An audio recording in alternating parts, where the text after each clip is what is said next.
If law firms already have Claude for Legal, Microsoft Legal Agents, Lexis, and their own internal AI teams, why do they still need Harvey? My goal for this conversation was simple.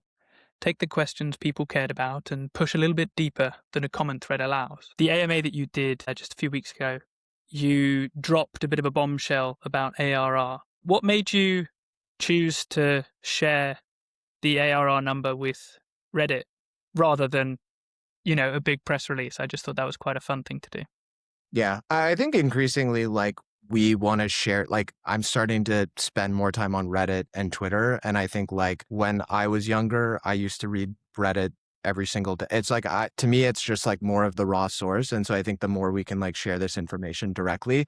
And then I think the one thing I would say is I think Winston and I are so competitive that when people are like, you must be so excited about this revenue growth. I look at OpenAI and Anthropic's revenue growth and I'm like, we're going super slow. And so I think it's it is super exciting, but it's kind of how do you get to that next level given when you see the lab scaling like this, some of kind of the other coding application layer companies. And so can we figure out what is that next stage of growth for us? Well, a fun follow-on question or opportunity there for me is whether you guys have your eyes on any specific areas for acquisition. Yeah, the biggest right now is actually we're looking to buy a Neal lab. And so we're scaling kind of our research team, our post-training team. And so we're kind of starting to look for that type of talent, whether it's kind of acquiring very talented individuals or small labs. That's I think probably the one I'm most focused on. And then I think the other is, I think there is some acquisitions outside of legal tech of just specific technical talent. So talent around serving open source models is super interesting, which I would count as kind of distinct from research post-training. Yeah. And then I think people that are building kind of more agentic file systems, agent infrastructure in general. I think this cloud infrastructure stuff that we're building is relatively complicated. And so, yeah, I would think of at least the way I think of acquisitions is where do we get unique talent? And so those are some of the areas that I'm looking at. I've pulled 8,000 terms of service, privacy policies, terms and conditions across 2,000 legal tech, legal AI vendors. And 1 in 8 has wording that says, we can train on your data. Now, I know you guys don't do that. In fact, you are the only one that I found that specifically states that you have a no re-identification guarantee or a no re-identification clause. Now, as far as I'm concerned, pseudonymization, anonymization is actually an unsolved problem. Because of the way a legal document can have fingerprints in terms of which clauses are in there, or the exact wording, or the layout, all the different sort of ways that you can fingerprint. So I'd love to know more about how you've developed the confidence to say no re-identification. Yeah, no, it's a good question. Maybe the useful thing to start with is kind of framing how does a general document management system solve this problem, right? Law firms use iManage NetDocs. Many firms use those, and law firms are comfortable that those providers are keeping their data separate. And so there's kind of two solutions. One is single tenant, right? And so what iManage NetDocs used to do was we will give you software.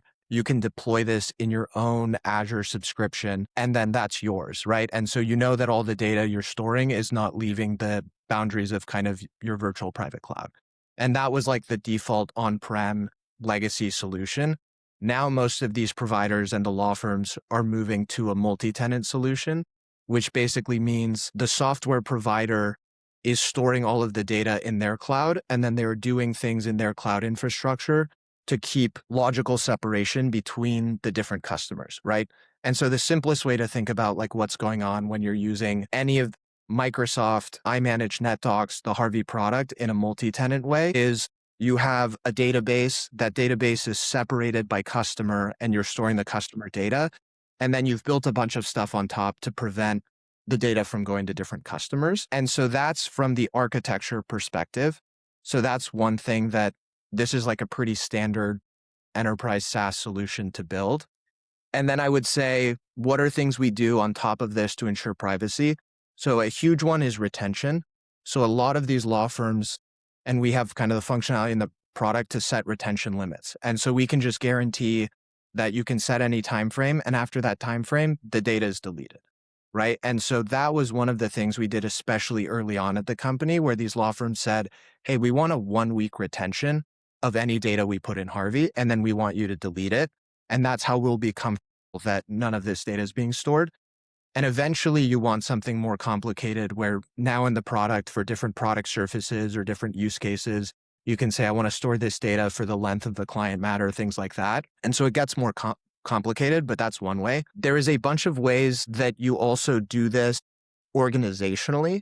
So there is kind of all of the software architecture, but there is also, we are a 1,000-person company now. How do we ensure none of our employees are looking at customer data? And one of the biggest things we did a while ago was you start separating your production database from your like staging and development. And so when we run the product in production, this is a separate product running than what is running when we're developing or testing things. And so we have kind of this full separation between like what customers use and what we use to develop. And then you can layer stuff on top of that.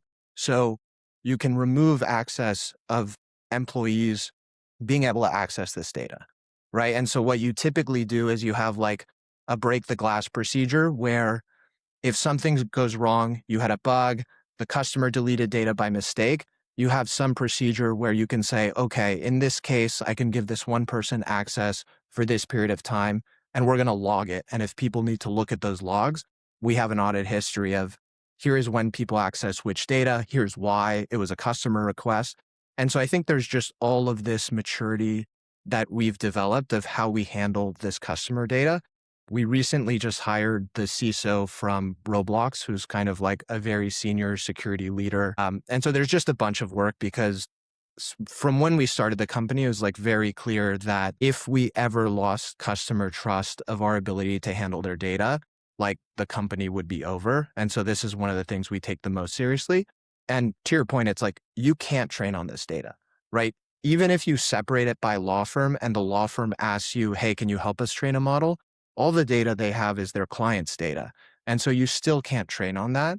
And so I think there's a bunch of like complicated reasons that we like built it this way. So that's one point of when we store data. The other point is we also integrate with iManage, NetDocs, Deep Judge in a way that this was the answer I was trying to give on the Reddit thread, that a lot of firms use our product and our product will go retrieve data from their existing systems, perform some operation, and then not store that data.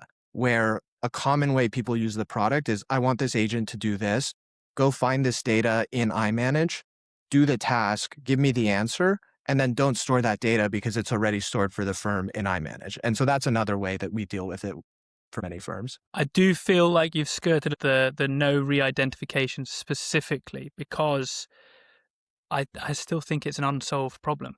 Have you managed to play with GPT 5.6? We have early access to, some of this stuff we can't share. Fable 5? I mean, it's a great model. Fable 5 destroyed my usage limits. My friends at the labs are like, one of the coolest benchmarks we have for the new models is just like build some video game and then every model iteration you can see the models get better. Like the use case I always try is like generate some very complex legal doc. And so like write an S1, write an LPA, and it's just generically. And you can like, if you look at every model generation, you can actually see like it starts learning the structure better. It's writing longer documents. And you can kind of just think of like the game I play with my GC is like, I send him a synthetically generated document and how long does it take for him to tell if it's like fake or not? And even with the naive prompts, it's like, this is getting better. And then some of our internal, like we've started doing a lot of synthetic generation of like data rooms and like client matters. And it's getting to the point, it's like, we show this to lawyers and they're like, this looks real. And it's like, that to me is like, that's the like, it's less sexy than the video game or like the image generation, but that to me is the legal equivalent of like the coolest demo of like, can you generate this super realistic legal data? As of today, do you guys serve anyone with Grok? We work with the team and we're starting to kind of, as they improve, like use that more in the product. But I think right now, like it is primarily OpenAI Anthropic models and then open source models. Right. And then like, because my experience, working in a similar space is that Gemini definitely had its moment in the sun. Like there was definitely like a month, or was it 3 weeks, where everyone was blown away. And then everyone's wondering what happened. I feel like token maxing is sort of going out of trend as costs are going up. Yeah. Does seat-based pricing still work? How are you guys thinking about it? Or is it just flex based on the client needs? Like we for example, we've been talking to a client who has over 1 million documents. Yeah. And to ingest those, to bring intelligence out of those, that's not cheap. Yeah, I would say, yeah. So right now we're still seat-based pricing. I would say the main focus for us is cost optimization. And so we kind of announced we're starting to increasingly use open source models. I think there's like a ton of other work you can do to optimize these systems. And so right now we kind of just want to focus on that. And I think in the future we'll see. Yeah. I mean, it wouldn't surprise me if you guys had your own data center with your own GPUs and just running your open source models. I mean, we're starting to do this. I mean, we're not managing our own data centers, but there's kind of fantastic like inference providers like Base 10, Fireworks, Together AI that do this and make it kind of very easy to serve open source models. And so we've been doing that. And this is kind of what most of the application layer companies are doing. And your competitors are sort of publicly talking about usage-based pricing as if it's a differentiating factor. How does that go down in sales conversations? I would say the reaction so far from kind of most law firms we've talked about is that they don't want this. Like, I think this is something I'm curious of how it's going to play out, where I see both sides, where there is an advantage that your usage is aligned to your costs. But I think ultimately what you want as an enterprise is that your costs are predictable. And so I think it'll be interesting to see how this plays out. And I think, every company's and client is going to need to figure out what works best for them. You've published a lot of data on benchmarks lately, which all looks very exciting. I'd love to know specifically what that work has changed for you in terms of the product and engineering roadmap. Yeah, I would say we've reached kind of a company size where I would think of the product is somewhat independent of the models you're serving. Obviously, new capabilities and things like that inform. But when we think about the product, we really want to think about like, what is the user trying to do rather than like, are they doing it with this specific model? So I would say the product roadmap to me is still kind of the same. I think engineering, the big switch, especially this kind of first half of the year, was the migration of kind of our whole model serving infrastructure to this cloud agent-based system, and then starting to serve open source models alongside closed source models. So I would say that's the big engineering shift. And then on kind of the research side and the motivation of publishing all of these benchmarks, when we started the company 4 years ago, there was kind of always this bet that you would be able to customize these models. You would be able to help law firms do that. I actually, my original pitch to law firms was, hey, we're going to give you this agent. You can email it the same way a partner emails an associate. It'll be connected to your tools. And then whenever you give it feedback, you'll like RLHF that agent. And there was kind of like a 4-year period of like, okay, that's like too early. We need to build a bunch of this stuff. But now it feels like things have caught up.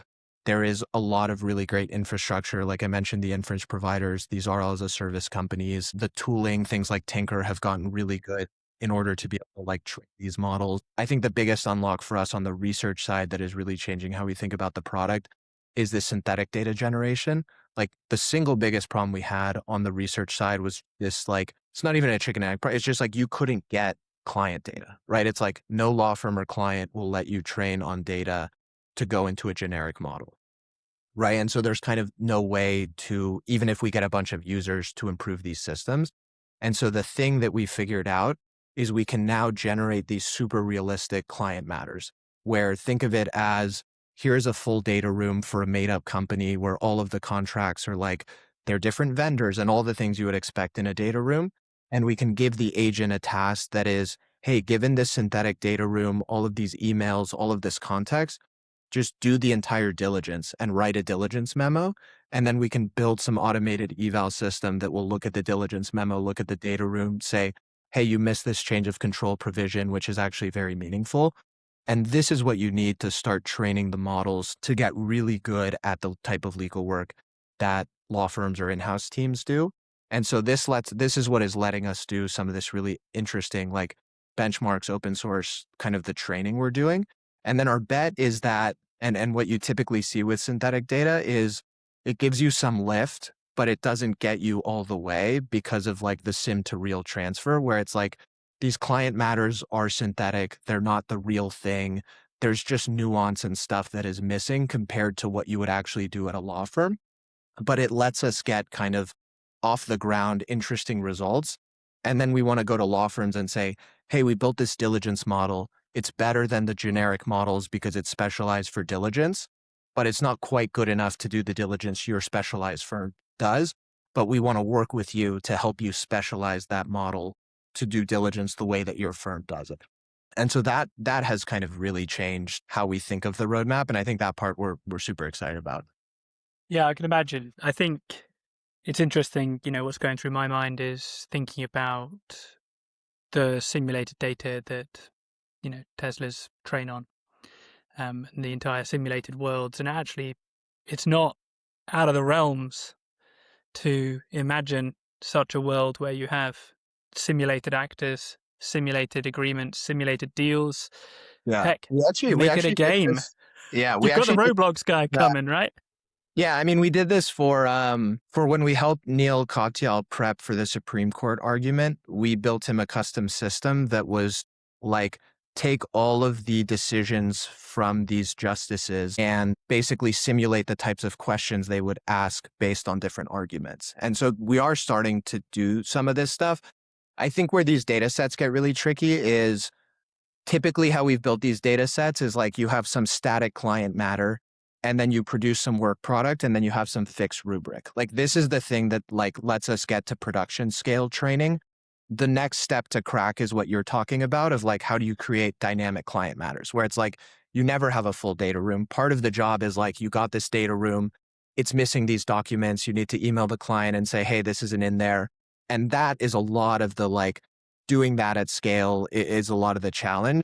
And I think that is still tricky to do. Like if you look at how most of these benchmarks are constructed, it's like the first way that I described. But I think that's like a really interesting research problem that we're thinking about. Same for in-house. Like if you want to automate contract negotiation, like this isn't a static thing. It's like the way you redline is going to affect the way your counterparty redlines. And so I think there's just these like really interesting like multi-turn dynamics that you get that this is where it'll be interesting how far you get with synthetic data. My guess is even as we make this better, you just need to work with each law firm and each enterprise on like real data and the real stuff they're doing because there'll be stuff that is missing. And who do you find is the best to speak to at those firms? Is it innovation, knowledge management? A lot of them obviously have AI units now set up, or is there usually a partner who's just a really strong champion for this, and that's your main contact? I think both. So I think you need to talk with the kind of CIO innovation folks because they have the right mental model of like, this is how I would do it at the firm level. This is how I would deploy this. And then I think you also need the partners for like the specialization. And so like, I think what's going to be really interesting and what we're starting to see, we've had a couple partners reach out saying, hey, I built this custom harness in Claude Code, or I built this system that can do this specific task that I do. And we're starting to figure out like, how do we take them encoding their expertise into one of these coding systems and be able to evaluate that with our benchmarks and then put that in the product for them to use just for their firm. And I think like this to me is one of the big bets where I feel pretty confident that the models that the labs build and the models we build won't contain this partner expertise. And that is going to be the thing that law firms need to figure out how to encode in their own systems.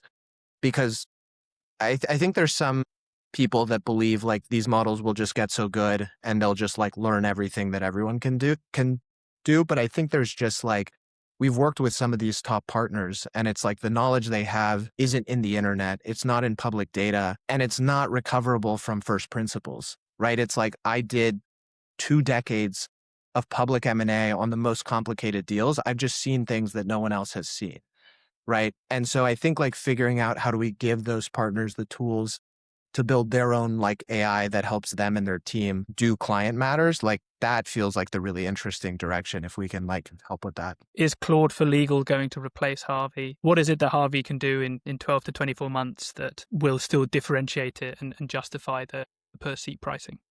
Yeah, I would think of a couple things. I would say the biggest bet that we're taking is that Harvey can build the organizational infrastructure that a law firm needs beyond kind of the individual seat-based productivity that you'll get from these horizontal tools. And so one way to think about it is, what are these law firms going to look like in the future? My guess is you will want a law firm that is able to use AI to figure out these are the right client matters to take on because they're the ones that are most profitable and we have the resources to handle. And so you want some system that lets you ingest these client matters at scale. And then you need some system that lets you do these client matters end to end in a single place. And so the challenge I think right now you have with Harvey or these horizontal products is if you're a large law firm with 1,000 lawyers, each chat conversation that each of these 1,000 lawyers are having is not something you can learn from. Right. And if you think of what the law firm is trying to learn, it's every time I do a client matter, how do I do that whole process end to end? And so you'll need some platform that can understand the entire client matter and do that efficiently. And then the last piece will be, given you're running all these systems, how do you make that profitable? And so the problem I think that Harvey is solving that the horizontal providers won't solve is, what is that infrastructure and what does that future of the firm look like? I would say that's like the biggest point. And then I think there's some structural reasons. So the simplest is, I think most law firms and enterprises, especially for the next 2 years, are going to need to be multi-model.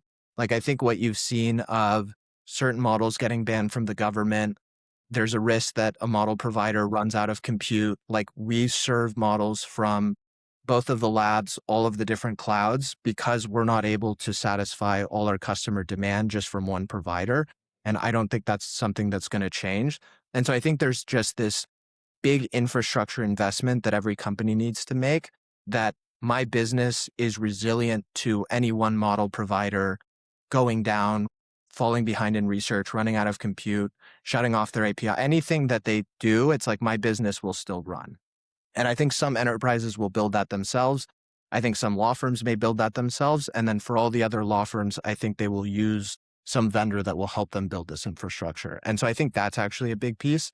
And then tied to that, I think there is the unique to law firms that's kind of related to the multi-model of conflict risk, where I think increasingly a challenge that these law firms will face is, say that you build your whole law firm on Claude, and now you want to represent OpenAI or Google or SpaceX, any of the companies that compete with Anthropic, those clients are not going to want to send their most sensitive legal data to their competitors' models. And so this is kind of like a legal flavor of the model risk. But I think there's going to be these structural reasons. And so to summarize, I would say like one structural reason is you need a product and infrastructure that lets you run your entire firm, not just individual productivity.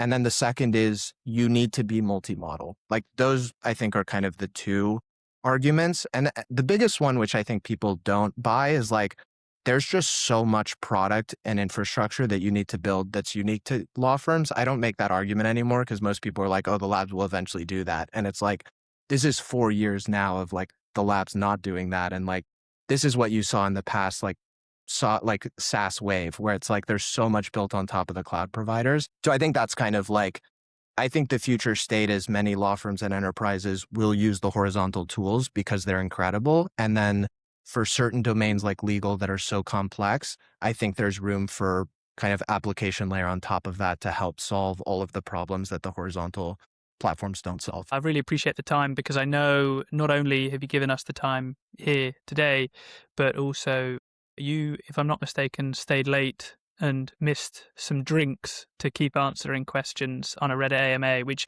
I feel like, based on what you've said, was paying it forward for all of the time that you'd spent on Reddit as a kid, which I can definitely relate to as well. Exactly. Thanks so much for having me. This was super fun. Thanks, Gabe, for taking the time, and to everyone in the legal tech community on Reddit who asked questions. If this was useful, let me know. I'd like to do more of these. And as always, if there's someone in legal tech you think the community should hear from next, leave a comment or send me a message. Until then,